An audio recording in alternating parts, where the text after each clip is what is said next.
This is Ask Lisa, a podcast to help people understand the psychology of parenting, now in the midst of a pandemic. Psychologist Dr. Lisa Damour, author of 2 New York Times best-selling parenting books, takes your questions. And I'm co-host Reena Ninan, a journalist and mom of 2. Some of what we talk about comes from raising children ourselves. Most of the time, I'll be getting answers to your parenting questions. So send your questions to Ask Lisa at drlisadamour.com.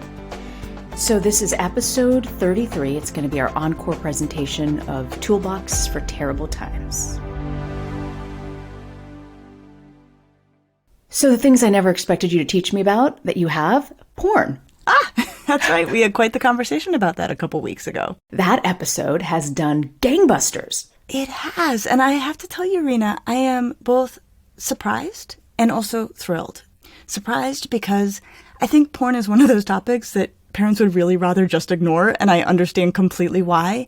And I am so glad that that episode has gotten so much traction because it means parents are looking at the problem head on, dealing with it, having the conversations. Yeah, that was a conversation. I thought the birds and bees were hard to have, but you talking about why that is so important.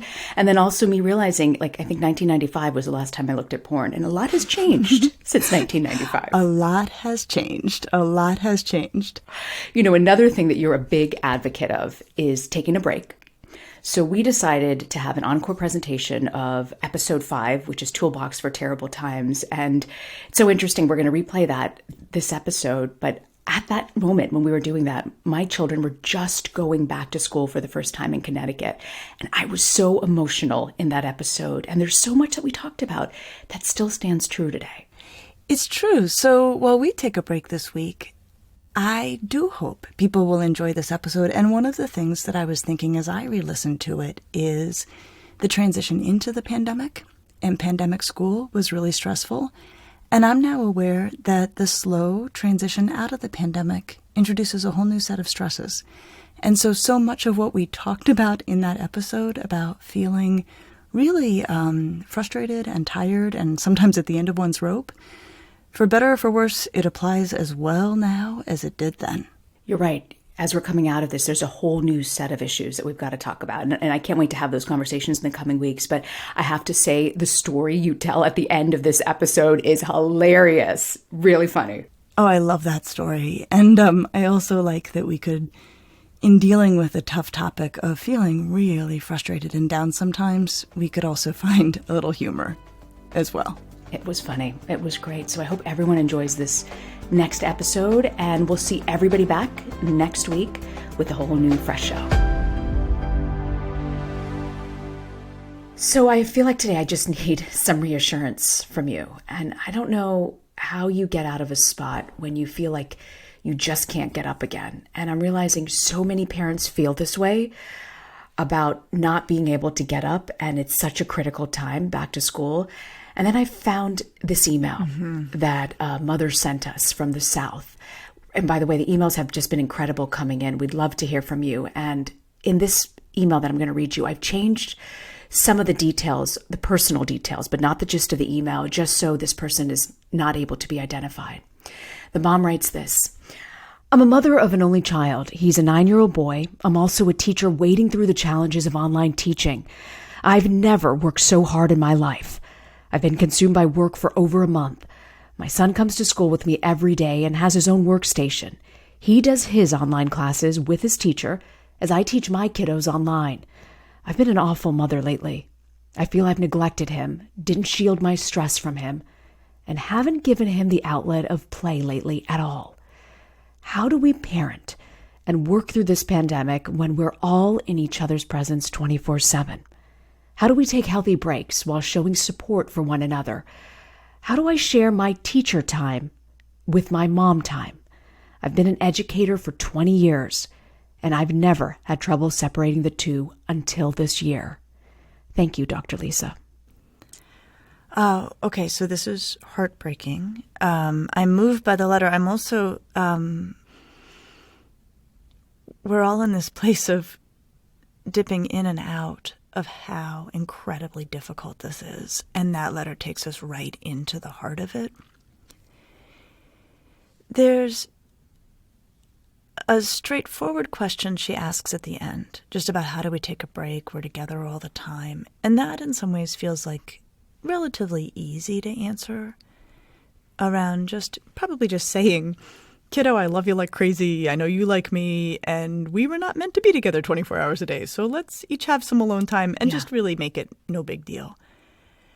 But there's something else here that's bigger about how this mom feels like she's a bad teacher, a bad mom, has not taken care of her boy in the way that she wants to, can't see the exit strategy for this hard time, and clearly feels worried and guilty about what this is like for her son. Totally. And I think for me personally, as a parent reading this email, it makes you see what teachers are also juggling in a way that I want them back in school 5 days, get them back in the classroom. And then you're seeing from a vantage point of what this teacher has been going through and the guilt she feels for her own child. Yeah. I mean, it's not like most teachers can just devote themselves entirely to their students, though they want to. They also, many of them, have their own kids and families they're trying to take care of without all of the infrastructure that makes work possible for adults. And I think just the loss of that infrastructure is, warrants 14 hours of lengthy discussion, which we won't do here. I want to say to this mom that there are ways to get kids through irreducibly painful times. That we know this in psychology, that it happens in development sometimes, that kids are put in positions that we would never want them in.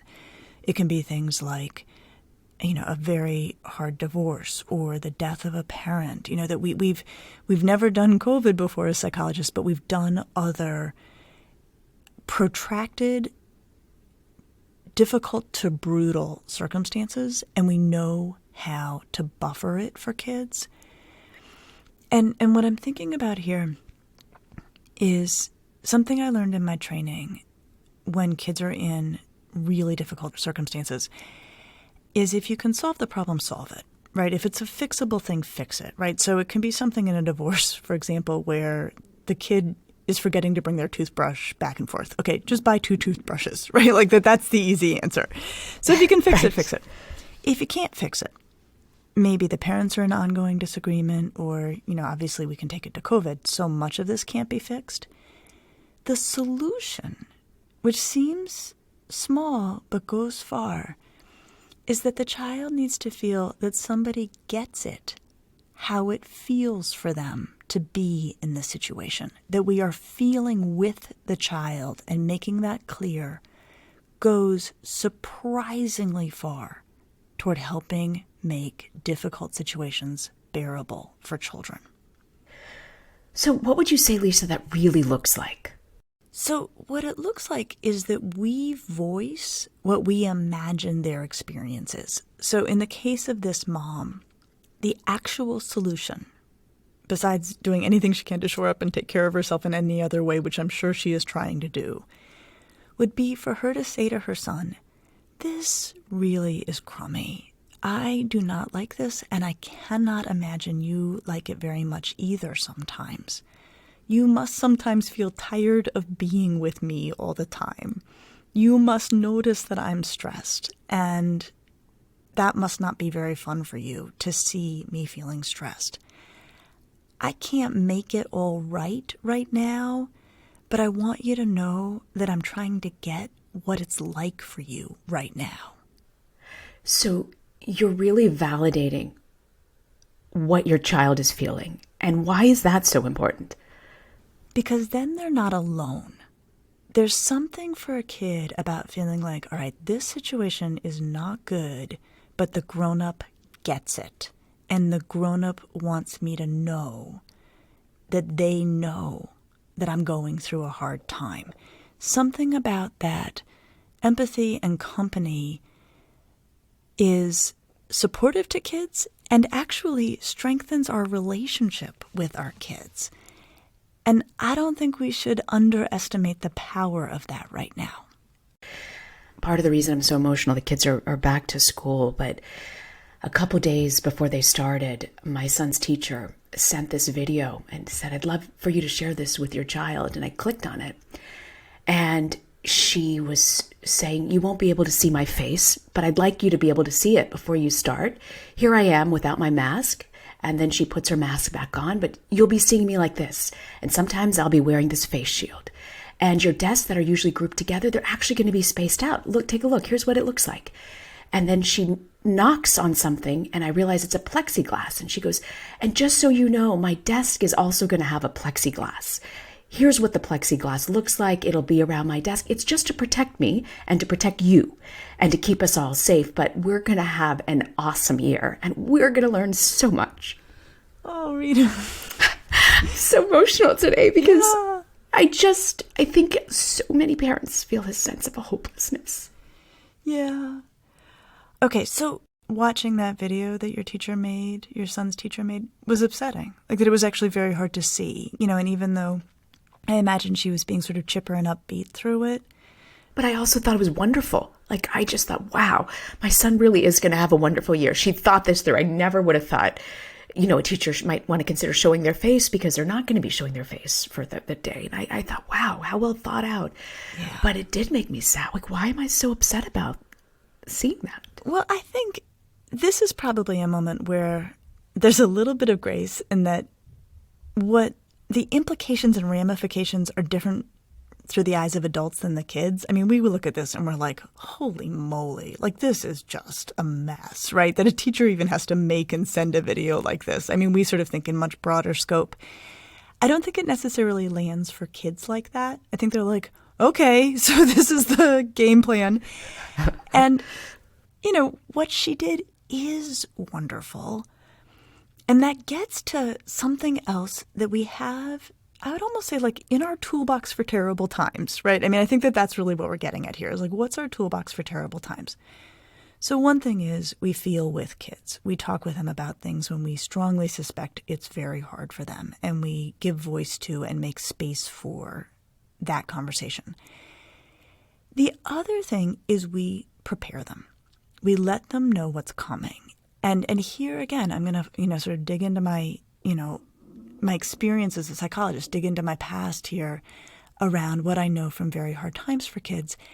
And one of the examples that comes to mind is sometimes if it's necessary or an option for a child to attend a funeral, there's always this question of like, should they do it? And the wisdom on this, that has been handed down to me through the field is tell them everything that's going to happen. Tell them what they will see.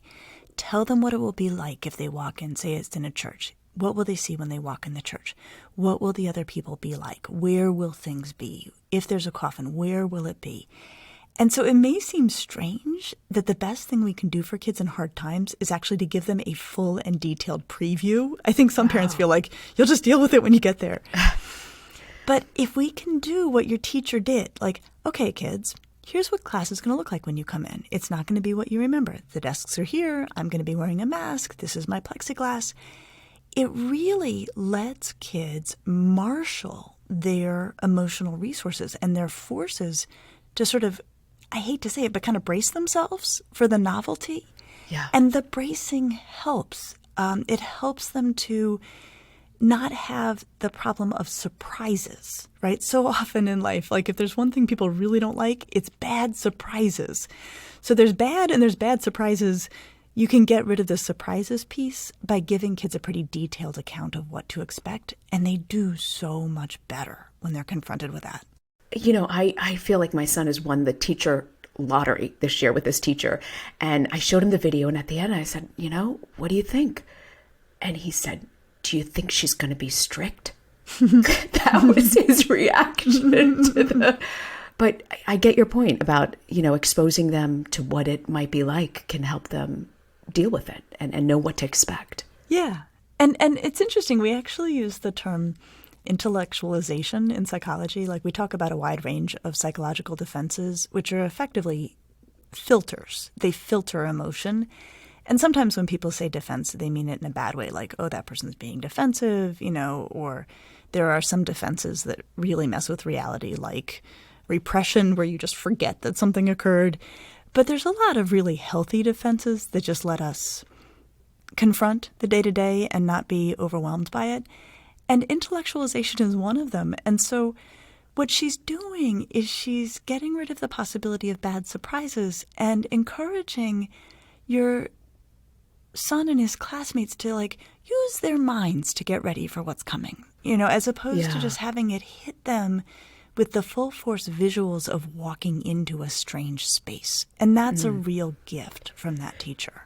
I truly feel like it was such a gift. And I'm just surprised, even going through this session, of how it affected me as a parent. You mentioned psychological defenses. How do you use it to get through hard times? Well, it's largely what we would call an unconscious process, that it happens outside of our awareness. And the way that defenses work is sometimes we're helped to use them, right, as your son's teacher did, of hi, kiddos, I'm here to teach you about your new weird classroom, right? That's what she's basically doing. And at other times, and I was also thinking about this as you were reading the letter, what defenses also do is they're almost like emotional circuit breakers, that if we're having a pretty powerful emotion, usually a defense will kick in once if it starts to get to a place where it's going to feel overwhelming. So it may be that we think holy moly, this is really rough, what's going on? And I feel really sad for my kids, and I can't believe we're doing this, and I can't believe we might be doing this for weeks, if not months. Yeah. And what happens is that we'll often then notice that our minds shift to something like practical or philosophical, where we're okay, but what are we having for lunch? Or, maybe my kids will learn and grow through this.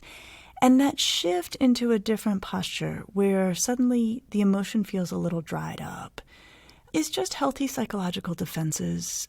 Kind of the circuit flips, the emotion cools off, we move into a more, kind of rationalizing place or intellectualizing place, or even humor. I mean, actually, humor is probably the most adaptive of defenses.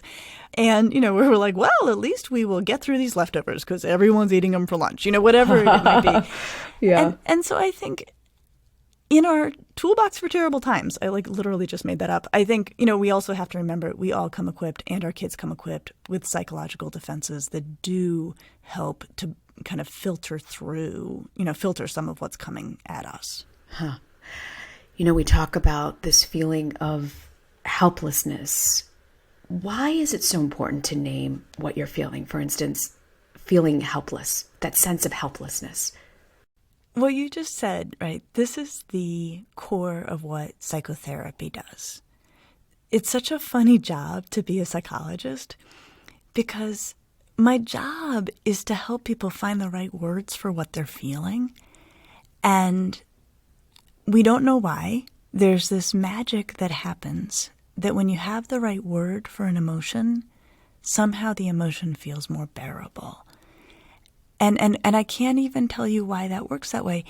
But you just said helplessness, which I think is exactly at the heart of a lot of what people are feeling, helpless and hopeless at times. And in my years of work, I will tell you, I think helplessness is one of the least bearable emotions, right? If we're guilty, we're well, then we can imagine we might fix it. Or if we're lonely, maybe we can find some company. But I have to tell you, people do not like to feel helpless. I mean, they really, none of us enjoy it. And one thing that can be useful is just to call it what it is, to just say, I feel really helpless right now. I feel helpless to fix things in the broader world, and I feel helpless to make life at home what I wish it were. And naming that can be useful, and having the right word for it can be useful. Is it uncommon to go from helplessness to hopelessness? I think people can get there. I think people can feel this is so big and so out of my hands and so unclear when the end date is, that I think I'm watching people struggle to rally in these moments. I think so. What's the difference between helplessness and hopelessness? I think helplessness is sort of man, I can't do this. right now, and hopelessness might be more in the department of like, this is never going to be okay. And those, they're probably fraternal twins. When we get into the emotions, they have a lot in common. So if you feel, Lisa, like, what do we do if you feel like you're falling into some sort of a pit of despair? Well, there's a clinical answer and then there's a more garden variety answer. So the clinical answer is if you or your kids are just feeling not just sad but depressed, persistently down and struggling to come out of it, call your physician, call a mental health clinician in your area. That is treatable. We can take care of you. That's deserved. But I think a lot of people are like, well, I'm not there, but I feel terrible or, frustrated and helpless all the time. And I actually have a story. It's kind of a funny story, actually, about. Well, you did say that, humor is a coping mechanism. Well, here, exactly. So I want to hear it. I want to hear it. Okay. So here's what happened. Last fall, I was speaking at a school, and I was hanging out with the head of school, who was this really nice guy, this big, tall, lanky guy. And somehow the conversation came around to the question of, like, what's your dream car? Like, somehow we got onto that topic. And he was like, oh, my dream car is a Fiat Mini. Like, I always have wanted a Fiat Mini. And he said, my kids, they went off to college and we could have a smaller car. And so I went down to the dealership and I picked out this Fiat Mini. And then I had my wife come look at it. And he said, she looked at this little car and she looked at me. And she said, you are a grown-ass man. And he said, so I don't have that car. I have this like SUV I don't even like. And okay, so this cracked me up just so much. So I come home. So good. It was so funny. So I come home. I actually met his wife later that night and I like gave her the nod. I was like, yeah, good job, lady. So I come home and I tell my daughters that story because it just cracked me up so much. So then about 3 weeks later, I had the honor of giving the pediatric grand rounds down at Cleveland Metro Health's hospital. So I live in a suburb of Cleveland, and the Metro Health Hospital is in this really especially windy and difficult area in Cleveland to get to. And I have no sense of direction. Like I am really deeply impaired when it comes to spatial relations and getting around places. And actually, that's something where I feel really helpless and hopeless about that. What? Yeah, no, I get lost Really? going to places I've been a lot of times. Even navigating on my phone, I don't trust it because I don't trust myself. I mean, it's really harrowing for me in its own weird way. So it's the morning and my daughters are still home. They haven't gone to school yet. And I'm like, oh, you guys, I have to go down to Metro Health today. Like, I hate this. Like, I'm sure I'm going to get lost. And also the parking situation is really complicated down there. And I was like, I hate this. I'm like, maybe I'll take an Uber, because I have to be on time for my talk. I don't want to mess it up. And I'm having like this mini meltdown in the kitchen. And my younger daughter, who I think was 8 at the time, she looks at me and she goes, Mom, you are a grown-ass woman. That is really funny. Yeah, and then she says, drive yourself down to Metro. Oh, my God. And I was like, oh, my gosh. I'm like, she's right. Like, that was actually useful. And that's actually what I needed in that moment was like, I was sort of having this like swivet of like, I can't do this. And she was like, pull yourself together. So it's become actually this like running joke in our family, that will offer empathy. And you have to use it really delicately. And of course, not all families are going to use grown ass with their daughters like I do. Right. But then, to sort of say like, okay, but you're a grown-ass woman. Like, go deal. Which is also a very funny thing to say to a very small, now 9-year-old. You're a grown-ass woman. Right. But it works. It actually works. That's great. And so what would you say ultimately is like the takeaway from something like that? I think the takeaway is that we can have really opposing emotions in sequence, right? That you can go from, I can't do this, this is too much, to sort of rallying yourself. The kind of like, slap, get yourself together, and being like, okay, I can't do it. And I'm also a grown-ass woman. Like, I'll figure this out. And I think that sense of emotions coming in sequence one after the other is really important because I think sometimes the discourse and the conversation around emotions is like, you feel this. I'm like, well, yeah, you feel this 1 minute and then that the next minute. And that we need to embrace the idea that we are nimble emotionally and occasionally get stuck in a terrible rut, but often can throw things in reverse, back out, figure out how to get ourselves to a different place. And if we ever needed to harness that power, like now is the time to do that. Yeah. Oh, I love that. That is a great story. It's pretty That funny. was a story I needed to hear today. Fantastic. So, grown-ass woman, what's your parenting to go? My parenting to go, grown-ass woman, is gratitude, actually. To sort of, again, back to our toolbox for terrible times. We do have really good research in psychology showing that practicing gratitude does increase well-being. So when things are looking pretty dark and things are looking hard, there is true benefit in stopping for a minute and thinking, okay, I don't like a lot of this, but there are still many things that I am grateful for. And then making yourself name them and embrace them. So, Reena, what are you feeling grateful for? You know, as hard as it is to have the kids around 24/7, I'm so grateful for the little moments where I really get to see them grow and be with them in a way that I knew if I was taking the train at 7:30 in the morning to New York and back at 8 p.m., I would not have been able to witness. Yeah. Yeah, no, that's beautiful. So what are you grateful for, Lisa? Grateful for my family. And I do like, actually, being together as much as we are. I'm really grateful for coffee. That's actually one of the things in life that I love it so much. Yeah. And I'm grateful, this is going to sound corny, but I really mean it, for our listeners who are sending in such heartfelt questions that are letting us get to very difficult topics that are not easy to take on, and yet we're here to try to be helpful, and so we're really glad that people are telling us the truth and giving us the hard stuff so that we can try to unpack it. I didn't think co-hosting with you would turn into a personal therapy session as well, but you're just that good. You're just that good. Well, all right, grown-ass woman. See you next week. See you next week.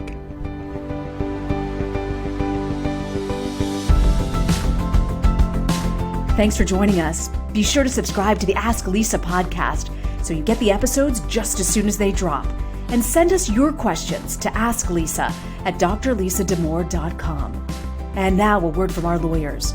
The advice provided on this podcast does not constitute or serve as a substitute for professional psychological treatment, therapy, or other types of professional advice or intervention. If you have concerns about your child's well-being, consult a physician or mental health professional. If you're looking for additional resources, check out Lisa's website at drlisadamore.com. We'll see you next week.